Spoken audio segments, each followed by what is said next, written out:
Hello, welcome to another episode here on my channel. My name is ChaosMole, and today we're answering the question, what is DokeV? You have already probably seen this trailer at the Gamescom opening night live, and your first question was, what is this? And your second question is, no really, what is this? And that is the question we are going to answer today, because the game was not really announced at Gamescom. It was actually announced in 2019 at a South Korean gaming convention and is developed by Pearl Abyss, who is also a South Korean developer. And if you are thinking right now, Pearl Abyss, Pearl Abyss rings a bell, but what did they do again? Well, the answer is they did Black Desert Online. And this game was announced in 2019, as I said before, as a new MMO they are working on. And this brings us already to the first and very interesting point. When a lot of people who have already seen this game before saw this new trailer, they were thinking, wait, this doesn't really look like an MMO anymore. And yes, that is exactly what happened. The game is not developed as an MMO anymore, but as a single player game with an open world feeling to it. So that is the first thing which has already changed, and it leaves a lot of implications for the monetization of the game, and we will talk about that a little bit later. But first things first, let's talk about the gameplay aspect of this game, because there's a lot to unpack here. First things first, this game is designed in an open world setting, which is very close to what you would expect in a modern GTA. You will have a lot of ways to traverse the island this is playing on. So this is not just the city you are seeing here, but it's apparently a whole island you can traverse, and you will have multiple ways to do that. We have seen them in the trailer, right? They're using like cars and rollerblades and some like Spider-Man web spinning thing and some other really cool stuff to move from A to B. And the game is not just about fighting, even though that's what they're showing here the most. The game will also have tons of mini games, and not just mini games, but just things you can do in the city to have some fun time and enjoy your day there, right? And there will also be a questing system. There will be NPCs and quests you will follow around. There will be like a full-fledged story, and every quest will have their own story, and you're following that around. So it's not just hey, walk around in the world and see what happens, but there is apparently its own questing system in the game and with its own story. Now, that is the first part. The second part this game has, and that is the fighting system, it is apparently getting really close what you would expect from the Monster Hunter games. So you're not fighting necessarily hundreds of enemies, try them to just draw them together into an area using a lot of AoE attacks and then just netting the XP. But most of the time when you are fighting those monsters, it will be bigger and longer fights, which will feel very much like you fight a monster in Monster Hunter. And the third part, and this is what a lot of people confused, are the Pokemon system or Digimon system, where you're collecting monsters, and those monsters will actually follow you around. They will fight for you, they will give you their abilities, and as I said, you can collect them. How do you collect them? Well, it's not like Pokemon where you're just running around and use like a contraption to actually capture the monster. What will actually happen is, and this is what the developers explained, is you're walking around, and then at some point those monsters will appear, and at some point you will actually start to do some quests for that specific monster. And through that quest, you will also learn about its history, where it's coming from, what's his like great idea is, and what they want to do.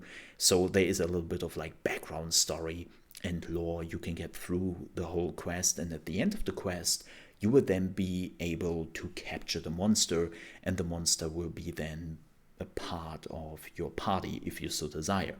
But the really interesting part here is, of course, to know, what do they do with those monsters? Like, how can you train them? How do they exactly fight at your side? And so on and so forth. Those are details we don't know yet. Unfortunately, the developers haven't really spoken about it, or not to my knowledge. And we have to wait and see how that system works exactly. And it seems like, at least from what we have seen from the first trailer 2 years ago and this new trailer, they have already changed quite a bit. Because in the first trailer, it very much looked like that it would work like in Pokemon, right? That you just have like a certain contraption you can use to capture those monsters and then they will fight for you. And now it seems like they have put this quest system in place. So they already made some big changes. And this is probably the reason why we haven't really heard anything about how this monster hunting and monster capturing actually works. But those are the three gameplay elements you will see in the game. You will see the GTA open world style. You will have fights which are very close to what you would expect in a Monster Hunter game. And then you have that Pokemon / Digimon part where you have your monsters which are fighting at your side and giving you certain special attacks and whatnot. So that is pretty cool. I actually really enjoy that. But there's another thing we really have to talk about, and that is the monetization. Normally, I'm not talking about monetization in a game, especially if it's not even remotely close to release. I assume that this game is not coming out before 2023.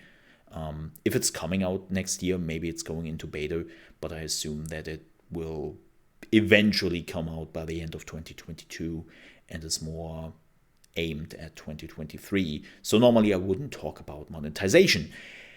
In this case, I have to, at least for a moment, because Black Desert Online, the other game by Pearl Abyss, is now been out for, oh gosh, so many years. And the item shop in that game didn't got better. It is very much the definition of pay to win or pay to progress so much faster. Like, they are literally items which will give you a huge advantage over your peers when they are not using it. And yeah, it's kind of ridiculous. It's one of the reasons why I actually stopped to play Black Desert Online, because at some point I had to say, no, sorry. Like, as amazing the game itself is, the item shop just completely breaks the whole feeling of enjoyment for me and for many other people. So I wasn't really sure what to think about it when they announced that this is like their new MMO, even though they said it's more kids friendly. So they have to be a little bit more careful how they do the monetization. But now they have announced, hey, this is not really an MMO anymore. This is a single player experience, right? And I really wonder what kind of monetization system they will do. Will they just ask like $60 for it? Will it be like a free-to-play single-player experience with a shop in it where they are hopefully just selling skins? That would be fantastic. But we have to see, really. But it is one of the things which worry me right now. Like, if there is one thing I really have to say, I'm worried about the future of this game and if I will enjoy it. It's not the gameplay. It's actually really how will the item shop turn out, right? That is my biggest question I have right now, and I'm pretty sure I will not get that answered till the release or even way beyond that. Because when you looked at Black Desert Online and their item shop, then at the beginning the item shop was not great, but it wasn't too bad. It wasn't great, but it wasn't too bad.